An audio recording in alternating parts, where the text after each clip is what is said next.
नमस्कार मंडळींनो.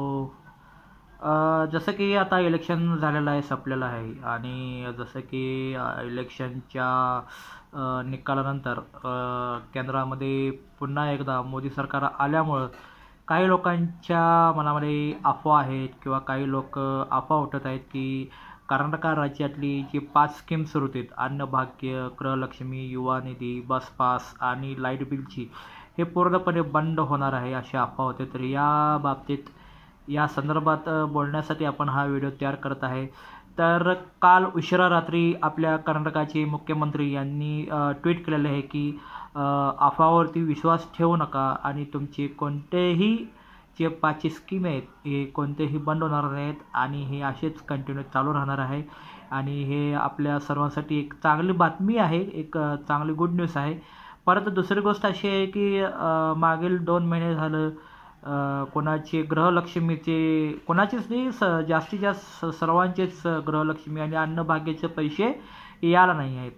तर अन्नभाग्याचे आणि गृहलक्ष्मीचे पैसे कधी येणार आहेत आणि किती तारखेपर्यंत मिळणार आहेत याच्याबद्दल पण आपण आज या व्हिडिओमध्ये सांगणार आहोत. तारीख आपल्याला आमच्याकडे या स्कीमच्याबद्दल म्हणजे ती कोणत्या तारखेला पैसे जमा होणार आहेत, कोणत्या तारखेला पैसे सोडणार आहे सरकार, या तारखेची सुद्धा माहिती आम्हाला मिळाली आहे. तर आज दुपारी नोटिफिकेशन एक आलेलं आहे कर्नाटकाच्या गव्हर्मेंटच्या वेबसाईटवरती.